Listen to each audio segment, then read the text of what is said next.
और उधर रसूलुल्लाह सल्लल्लाहु अलैहि वसल्लम क्या फरमा रहे हैं, ला इलाहा इल्लल्लाहु तुफ्लिहुन, इसको पढ़ लो, तुम्हें किसी बुत की जरूरत नहीं, अल्लाह बराह रास्त पालेंगे। अब ये बात कहां से समझ में आए? ये बात तो आज के मुसलमान को समझ में नहीं आती। मैं तो सोचता हूं 1400 साल पहले के काफिर को कहां से समझ में आती होगी। ये तो आज का मुसलमान नहीं समझ पा रहा। वो झूठ बोले बगैर बेचारा काम नहीं कर पा रहा, वो कारोबार में डंडी मारे बगैर काम नहीं कर पा रहा। हल्का सा हवा चलती है। मैं जब नया नया तबलीग के काम में लगा ना, नया नया तबलीग के काम में लगा, तो हमारे दोस्त थे डॉक्टर बुलंद इकबाल साहब, हैं अभी भी बहुत अच्छे दोस्त हैं, हमारे यार हैं। बड़ा अजीब वाकया है, चलो उनका किस्सा आया तो मैं सुना दूं। बड़ा अजीब वाकया उनका मेरे साथ कि मैं पहली दफा जाके जब बैठा ना उधर, क्या कहते हैं, इज्तिमा में जाकर बैठा तो अब लोग ही लोग इर्द गिर्द खड़े हुए। अब मुझे तो लोगों ने टेलीविजन पे गाना गाते देखा था, तो लोग कहीं ये क्या कर रहा है इधर, ठीक है। हाँ, तो अब वो आकर अब मेरे से कोई आके कुछ पूछे। अब मैं इस लोगों के सवालों से तंग आ रहा, मुझे समझ में नहीं आया मैं क्या करूं कि इतनी देर में ये डॉक्टर साहब आके मेरे सामने बैठ गए। अब मेरे सामने वो जो जुनैद गनी मेरा जो दोस्त थे, वो उनको जुनैद गनी साहब ले आए, डॉक्टर बुलंद इकबाल साहब को बोला, डॉक्टर साहब बैठे हुए, डॉक्टर साहब मेरे से बात कर रहे। तो इतने में डॉक्टर साहब ने मेरे से पूछा, अच्छा तो फिर आप करते क्या हैं? अरे मैंने कहा मैं क्या बताऊं, मैं क्या करता हूं। अब जब मैं इनको बताऊंगा तो फिर ये आगे से कहेंगे अस्तगफिरुल्लाह नऊज़ बिल्लाह, पकड़ के मुझे कोई टिकाई ना दें एक आध। अब मैं डॉक्टर साहब की शक्ल देखूं। इतने में वो मेरा दोस्त जुनैद गनी डॉक्टर साहब से कहता है, अरे डॉक्टर साहब आप इसको नहीं पहचानते? ये वही तो है जिसने दिल दिल पाकिस्तान गाया है। डॉक्टर साहब कहते हैं, वाह वाह वाह वाह वाह, मुसलमान की तो शान ही यही है, जिस काम को करता है आगे बढ़ जाता है। मैंने कहा वाह, मैंने कहा यार ये बड़ा जबरदस्त आदमी, इससे दोस्ती कर लो।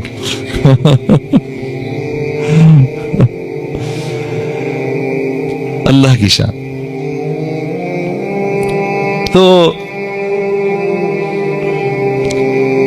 अजीज दोस्तों, ये तो बात समझ में आ नहीं सकती जब तक इस मेहनत में लगेंगे नहीं, जब तक दावत के बोल बोलेंगे नहीं, अल्लाह की मंशा तो समझ में आ नहीं सकती।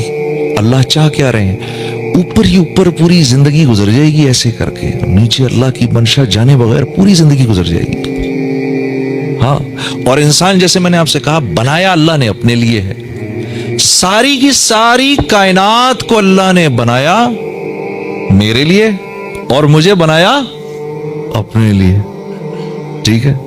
मैं इन गाड़ियों के लिए नहीं बना, ये गाड़ियां मेरे लिए बनी हैं। मैं इस मोबाइल फोन के लिए नहीं बना, ये मेरे लिए बना है।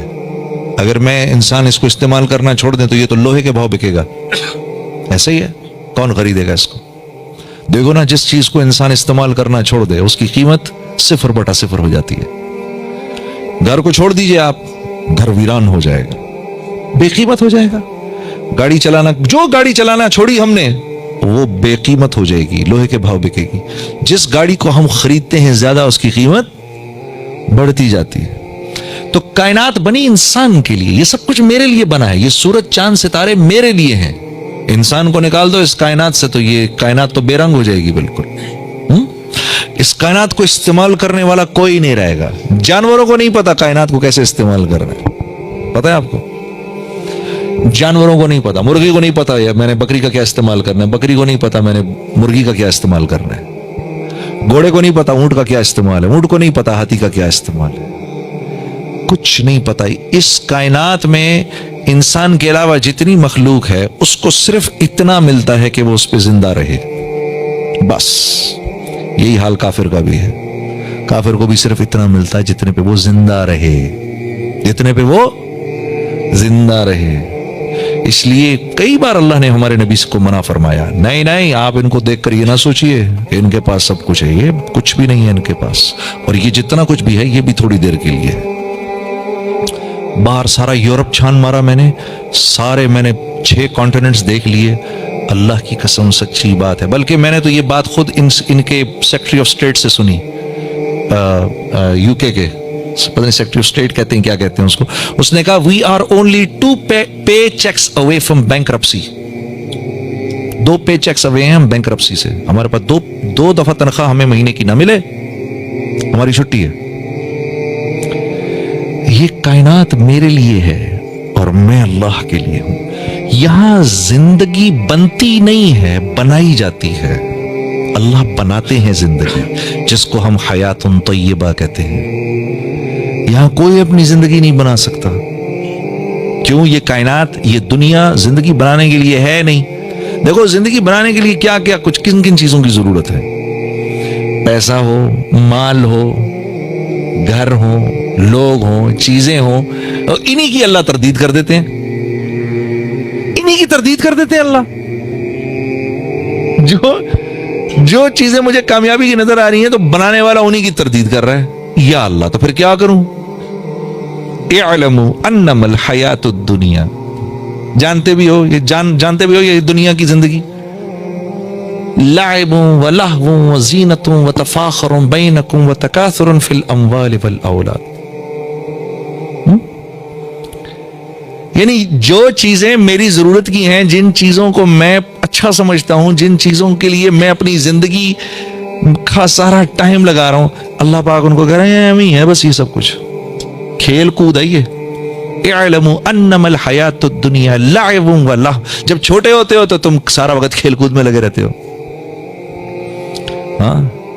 व ज़ीनतुन व तफाखुरुन।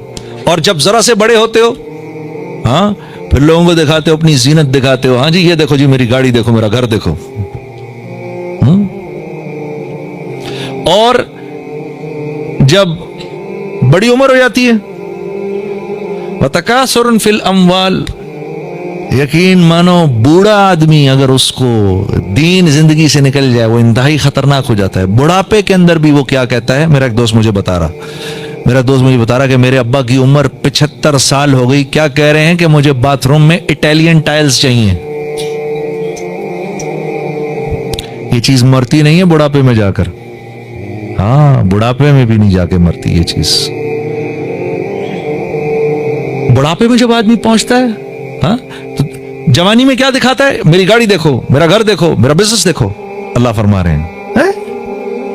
और फिर बुढ़ापे में जाकर कहता है, ओ मेरी दौलत देखो, मेरे बेटे देखो, मेरे बच्चे देखो, मेरा ये देखो, मेरा वो देखो।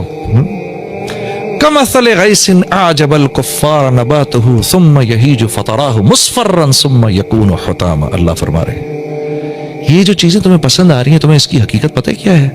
इसकी हकीकत क्या है? इसकी हकीकत ये है, सुनो, कि जैसे एक खेत है ना, उसमें जमीन का टुकड़ा है, उसमें खेत खलियान हरा भरा तुम्हें नजर आ रहा है, लेकिन वो जो नीचे से उसकी जड़ पीली हो रही है, वो तुम नहीं देख रहे।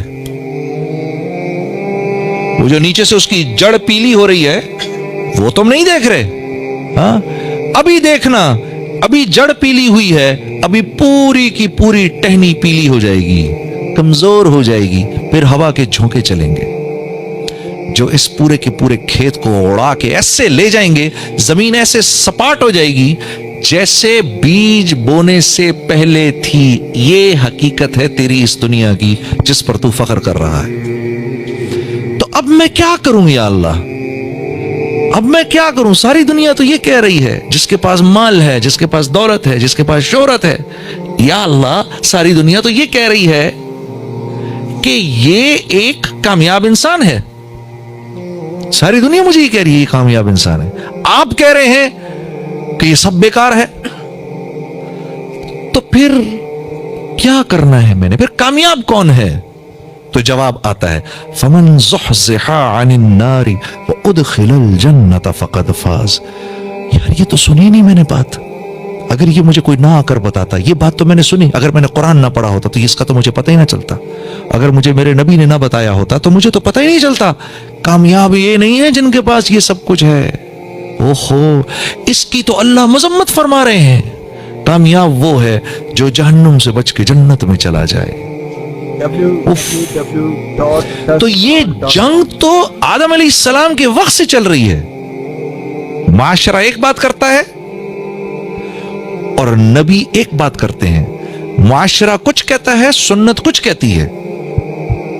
ये मुआशरे की और सुन्नत की जंग अजल से चल रही है मेरे दोस्तों। ये आज का किस्सा नहीं है कि आज हम बदकिस्मती से उलमा पर उंगली उठाते हैं कि ये हमारे पीछे पड़ जाते हैं। यह आज का वाकया नहीं है, और ये तो क़यामत तक ऐसे लोग आएंगे जो हमारी रहनुमाई करेंगे।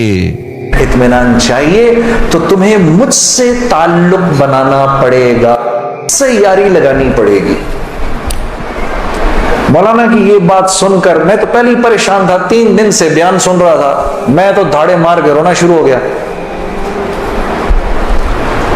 रोता रहा बड़े देर तक।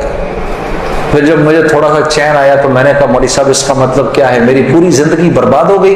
तो फरमाया नहीं, बिल्कुल भी नहीं, कि ये मामला तुम दुनिया वालों से थोड़ी कर रहे हो, ये मामला तुम तो अल्लाह से कर रहे हो। और अल्लाह के यहां मामला क्या है, अल्लाह के यहां मामला क्या है कि अभी इंसान अल्लाह रब्बुल इज्जत से माफी मांगने का इरादा ही कर रहा होता है, दिल में अभी ख्याल ही आ रहा होता है कि अल्लाह रब्बुल इज्जत अगले पिछले माफ कर देते हैं सारे का। फिर मुझे फरमाया, ये मुझे फिर बात सुनाई, हदीस कुदसी सुनाई कि मेरे बंदे, तू ये जमीन और आसमान सारे के सारे अगर अपने गुनाहों से भर दे, जो कि तू भर नहीं सकता, अगर तमाम जिन्नो इंस भी मिल जाए तो भर नहीं सकता, लेकिन अगर तूने ऐसा कर भी दिया, एक मर्तबा अगर तूने कहा ए अल्लाह मुझे माफ कर दे, तो न सिर्फ ये कि हम तुम्हें माफ कर देंगे, बल्कि तुम ऐसे हो जाओगे जैसे तुमने उन गुनाहों को किया ही नहीं। मैं तो बेयकीनी की हालत में मौलाना को देखने लगा। मैंने कहा मौलवी साहब वाकई?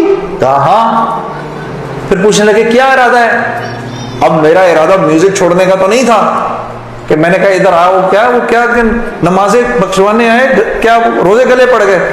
हाँ जी, मेरा तो कोई प्रोग्राम नहीं था म्यूजिक छोड़ने का, लेकिन गुनाह भी बख्शवाने थे। तो फिर मुझे कहने लगे तौबा करोगे? मैंने कहा मौलवी साहब किस चीज से? कहा अपनी इस पिछली जिंदगी से। मैं सोच में पड़ गया। अच्छा, मैंने कहा जी मैं तौबा करता हूं। मैंने तौबा की, या अल्लाह म्यूजिक छोड़ने का तो मेरा कोई मूड नहीं, ये मौलवी भी अल्लाह जाने क्या कह रहे हैं, लेकिन अगर तुझे इससे कोई मेरे लिए बेहतर जिंदगी नजर आती है तो तू मुझे उस जिंदगी पे लगा दे कि वाकई में मैं चाहता हूं कि तुझे राजी कर सकूं, तुझे खुश कर सकूं। ऐ अल्लाह पिछली पूरी जिंदगी पर तौबा करता हूं, अगली जिंदगी तेरे हुक्मों पर चलने की कोशिश करूंगा। अगर तू वाकई ऐसा है जैसा ये मौलवी साहब फरमा रहे हैं तो तू मुझे माफ कर दे। तो मैंने कहा तौबा कर। मौलवी साहब ने कहा अब कैसा महसूस कर रहे हो? मैंने कहा जी बहुत हल्का। फिर मैंने कहा लेकिन मौलवी साहब बात तो ये है कि अगर मेरे पिछले सारे माफ हो गए और उस पर अल्लाह ने अगर जन्नत दी तो मेरी तो बहुत ही बड़ी जन्नत होगी, आपसे भी बड़ी।